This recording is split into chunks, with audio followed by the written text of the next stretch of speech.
2020년 7월 5일 아침 6시 40분입니다.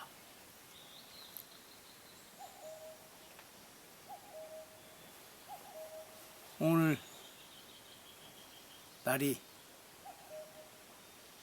햇볕이 계속 날 모양이고, 그래도 아직 오늘 최고 온도는 30도는 안 넘어갈 모양입니다.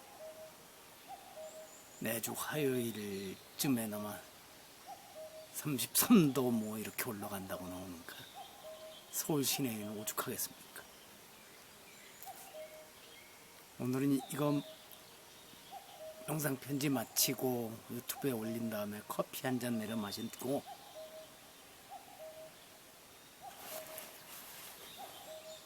아마 하루 종일이 걸릴지 오전에 끝날지는 모르지만 예초기로 주변 풀을 깎으려고 합니다.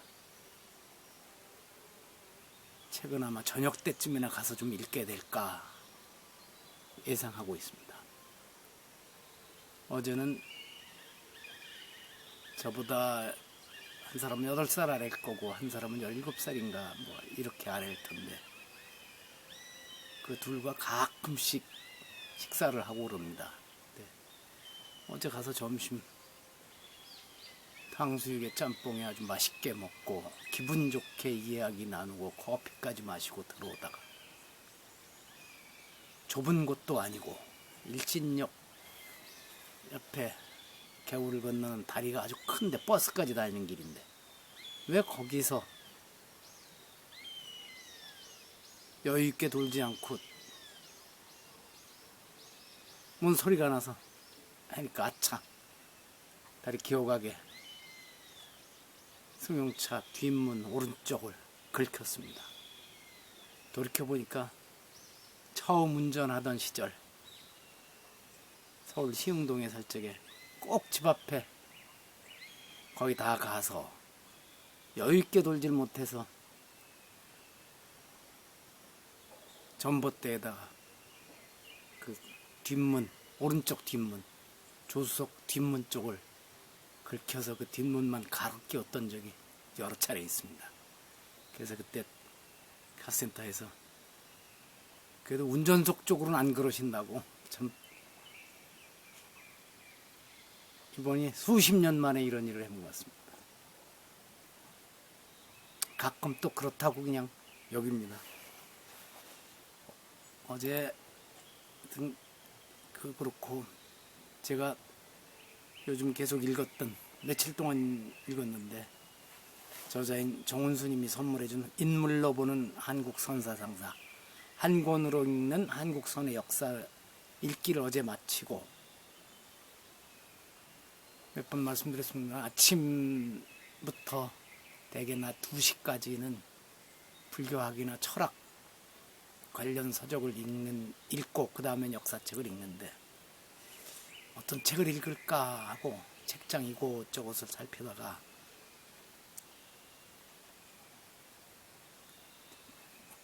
러시아 학자죠. 무르띠가 쓴 불교의 중심 철학이라는 책이 눈에 딱 들어왔습니다. 이게 2007년 여름에 읽은 것으로 기록이 되어 있더라고요.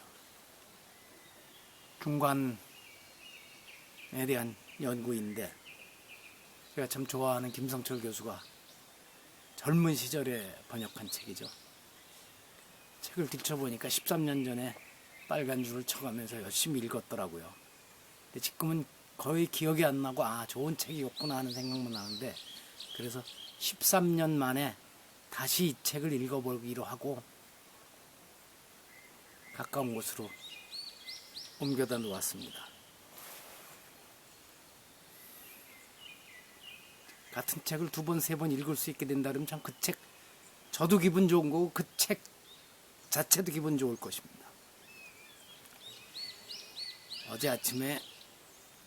어제 일기 제목을 제가 오해 빨리 정리하지 않으면 영원히 멀어질 이유가 된다 이라고 했는데 그게 아침에 페이스북에서 그 오해를 제때 빨리 깨끗하게 정리하지 않으면 영원히 멀어질 이유가 된다는 그 글귀를 보고서 그런 말을 썼었습니다. 그 라이프 레슨스라고 하는 페이스북 계정이 있는데 매일 이렇게 좋은 말을 잘 올려줘요.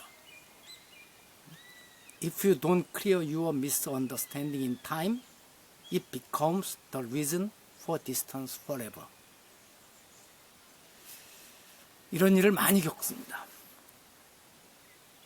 특히 최근에 그런 일을 많이 겪었던 것 같아서 그래, 오해는 빨리빨리 풀어야지 그랬습니다. 그리고 이런 짧은 글도 느낌도 어제 페이스북에 달았습니다. 오랜 동안 허우룩했던 내 가슴에 몇 달 전부터 선현들의 도움으로 조금씩 따뜻한 기운이 채워지는 느낌이다. 포효까지는 못 갈지라도, 사자가 크게 울면요, 포효까지는 못 갈지라도 향산의 불굴의 의지를 다시 깨워 힘을 내게 될 것이다. 내가 참 오뚜기처럼 일어나기도 잘하는데 다시 그렇게 될 것이라고 했습니다. 이 허우룩이라는 단어는 그저껜가요? 그저껜가 한중록 읽다가 이런 말이 나와서 국어사전을 찾아봤습니다. 매우 친하게 지내던 사람과 이별하여 텅 빈 것 같이 허전하고 서운하다. 지난 2년 사이에 참 그런 일을 여러 차례 겪어서 가슴이 허우룩했었죠. 요즘 뭘 엄두를 못 내고 있는 일들을 다시 치고 나갈 수 있게 와서 도와주는 진짜 좋은 인연들이 있어서 집안 정리도 하고 바깥에도 정리하고 또 다시 힘을 내고 그러고 있습니다. 좋은 일이죠. 세상은 그래서 살아가는 것 같습니다. 악연들도 만나지만 생각지도 않은 선연들이 또 나타나서 도와주기도 하고 그럽니다. 그런가 하면 말로만 잔소리하고 이러는 사람들도 많죠.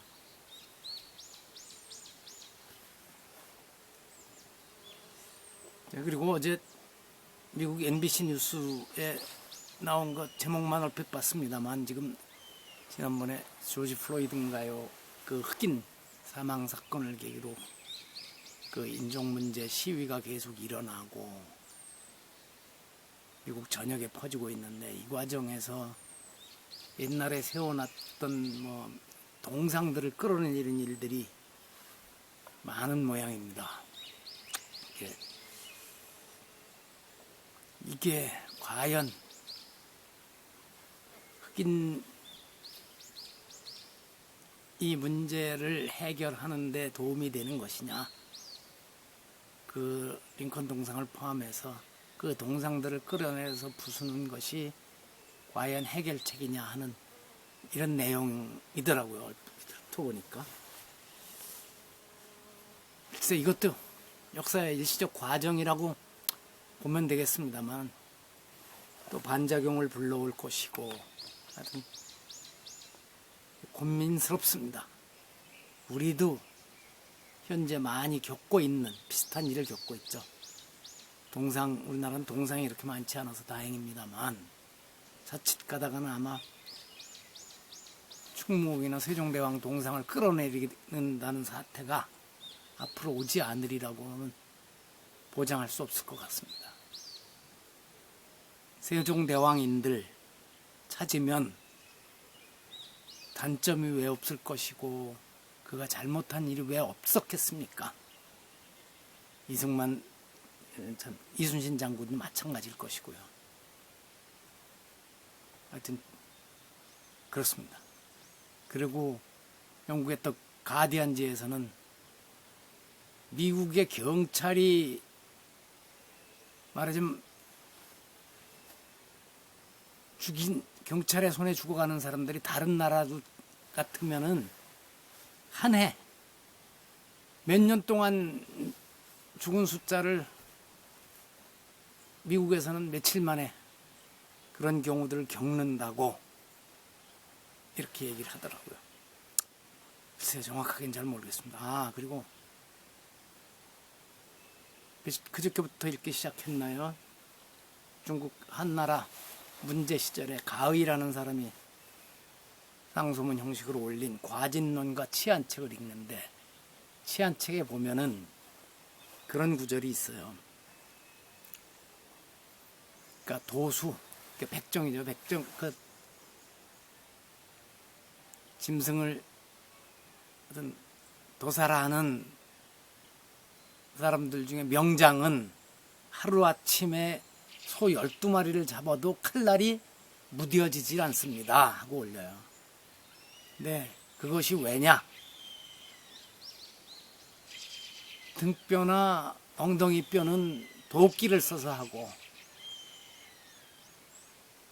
세세한 것은 작은 칼날을 쓰고 하니까 그러지 않다는 거예요. 그러면서 그 당시 제후 왕들 중에 반란의 기미가 짙어가고 있는데도 쩔쩔매고 있으니까 왕에게 어디 제후 왕은 말하자면 엉덩이 뼈고 이러니까 도끼를 써야 하는 데인데 거기다 칼날을 쓰면 되겠느냐 이런 얘기가 나오더라고요. 2000 수백 년 전 얘기입니다만 왜 이 얘기냐? 정권을 담당하는 사람들은 그걸 가려서 쓸 줄 알아야 되는데 지금 요즘 뭐 부동산 대책도 그렇고 보면은 칼날을 작은 칼을 써서 해결할 수 있는데도 도끼를 갖다 들이대고 도끼를 써야 되는 데는 작은 칼을 들고 가서 사과나 깎는 그런 칼을 가지고 가서 해결하겠다고 이러고 있는 것 같아서 그건 이번 정권만 그런 것이 아니고 그때 정권이 그런 경우가 많더라 이런 생각에서 말씀을 드립니다. 그래서 뭐 저보다 다 훌륭하신 분들이 많고 그리고 오늘 새벽 5시에는 깨서 일어나기 전에 혼자 돌파구 해서 중얼거렸습니다. 돌파구를 누군가 밖에서 뚫어줄 때까지 기다린다? 어떨 때는 밖에서 뚫어주는 경우도 있지만 결국은 그 난관을 헤치고 나가는 돌파해 나가는 것은 스스로가 해야 할 것입니다. 그렇습니다. 자, 오늘도 영상편지 벌써 86번째입니다. 제목 오늘은 여왕이 없는 벌집. 겉으로는 생명이 있는 것 같이 보이지만 이미 죽은 곳이다. 현재 한국 야당의 모습이다. 톨스토이 전쟁과 평화의 대목을 꽤 길게 한번 읽겠습니다. 앞에서 이건 현재 한국 야당의 모습이다 그랬습니다만 나중에 또 말씀을 드리겠습니다. 한국 대학의 모습이기도 할 것입니다. 자, 톨스토이의 묘사를 한번 읽어보겠습니다. 모스크바는 텅 비어 있었다. 거기에는 아직 이제까지 있었던 시민의 50분의 1이 남아 있었다. 그러나 그것은 죽어가는 벌집이 텅 비어 있는 것과 같은 모습이었다.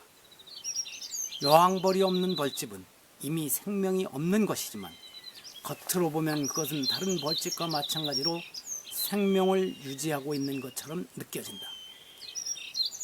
대낮의 뜨거운 햇살 속에서 꿀벌들이 생명이 있는 다른 벌통과 마찬가지로 여왕벌이 없어진 벌집 둘레를 즐거운 듯이 날아다니고 있다. 마찬가지로 멀리에서 꿀 냄새가 풍기고 있고 꿀벌들이 그 속으로 드나들고 있다. 그러나 좀 더 주위에서 들여다보면 그 벌집에는 이미 생명이 없다는 것을 알 수가 있다. 생명 있는 벌통은 벌들이 나는 방법이 다르다. 향기도 날개 소리도 다르다는 데에 양봉가는 놀란다. 병든 벌집 벽을 양봉가가 두들기면 이제까지처럼 순간적이고 일제히 일어나는 반응 대신에 엉덩이를 움츠리고 날개를 허둥대며 생명력이 있는 공기 소리를 내는 수만 마리 꿀벌의 윙윙거리는 소리 대신에 텅 빈 벌집에 여기저기서 둔하게 울리는 제각각의 날개 소리가 날 뿐이다. 벌집 입구에서는 이제까지처럼 알코올 성분을 머금은 향기로운 꿀과 독소의 냄새가 나지 않고 벌이 가득 찬 온기도 나오지 않고 꿀냄새에 공허와 부패의 냄새가 섞여 있다. 입구에는 지키기 위해 죽음을 각오하고 엉덩이를 높이 쳐들어 경보를 울리는 파수벌도 없다. 물이 끓는 소리와 비슷한 저 완만하고 조용한 소리와 기세 좋게 노동하는 소리는 이제 없고 고르지 않은 제각각의 무질서한 소음이 들릴 뿐이다. 꿀에 젖은 검고 가느다란 도둑벌이 남몰래 재빨리 벌집 속을 드나들고 있다. 그러한 벌은 쏘지도 않고 위험해지면 도망가 버린다. 이제까지는 반드시 꿀벌이 먹이를 가지고 들어왔다가 빈손으로 나갔는데 지금은 먹이를 가진 벌이 나간다. 양봉관은 아래 뚜껑을 열고 벌집 밑부분을 들여다본다. 이제까지처럼 검게 살찐 벌들이 서로 다리를 붙잡고 끊임없이 일하는 소리를 내면서 밀랍을 내며 축축한 벌집 밑바닥까지 가지처럼 늘어져 있는 대신에 마르고 졸린 듯한 벌이 벌집 바닥이나 벽을 정처 없이 여기저기 헤매고 있다. 깨끗하게 아교를 촘촘히 바르고 날개로 깨끗이 쓸어낸 바닥 대신에 밀랍 조각과 벌똥과 다 죽게 되어 발버둥 치는 벌들이 완전히 죽은 벌들과 함께 아직 치워지지 않은 채 뒹굴고 있다. 그랬죠? 이제까지는 꿀벌이 먹이를 가지고 들어왔다가 빈손으로 나갔는데 지금은 먹이를 가진 벌이 나간다. 지금 제1야당이라는 곳이 거의 그러고 있는 것 같습니다. 근데 이들한테도 뭐라고 해야 되는 한국의 대학, 거의 모든 대학들이 이런 모습이 아닐까. 서양 근대 학문이 들어온 지 100년이 훨씬 넘었어도 오히려 후퇴하고 있고 교수들 중에는 어떻게든지 정치권에 뽑혀가서 장관, 차관을 하고 국회의원을 하는 것이 아니면 정부 투자기관장, 연구원장을 하는 것이 자신의 최고의 능력이라도 되는 듯이 거기에 목을 매달고 그러니 학생은 안중에 없는 경우가 많죠. 본래 학교로 뭔가를 들여오고 학생들에게 자기가 모든 가진 것을 갖다 부어야 되는데 그게 아니고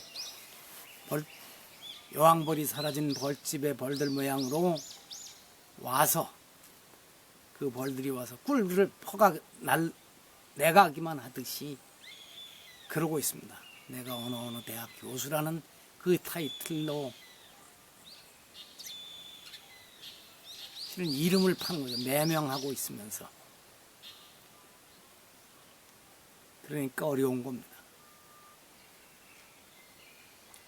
글쎄, 제1야당이라는 미래통합당이 이런 상황에서 벗어날 수 있을지 아닐지는 잘 모르겠습니다. 민주당 지지자들 중엔 간혹 그 당은 빨리 망했으면 좋겠다 그러기도 하고 민주당이 50년, 100년 집권했으면 좋겠다고 하지만 그 말을 이해는 합니다만 실은 야당이 형편없으면 여당도 형편없어지게 됩니다. 그래서 어쩔 수 없이 어떤 때는 야당 하는 꼴이 보기 싫어도 견제 심리로 야당에 표를 주고 그랬던 것이 지난 수십 년간의 일이었죠. 박정희 시절에도 왜 그때 신민당에 표를 찍겠습니까? 물론 가끔씩 잘하는 사람들도 있지만 그거보다는 그 공화당 정권에 대한 견제 심리로 전두환 시절도 마찬가지고 그랬었는데 야당이 이렇게 무기력하면 그것은 결국 집권 세력에게도 좋지 않습니다. 저는 그렇게 보고 빨리 그 벌통이 좀 제대로 살아나주기를 바랍니다. 그래서 마음 놓고 표 찍을 땐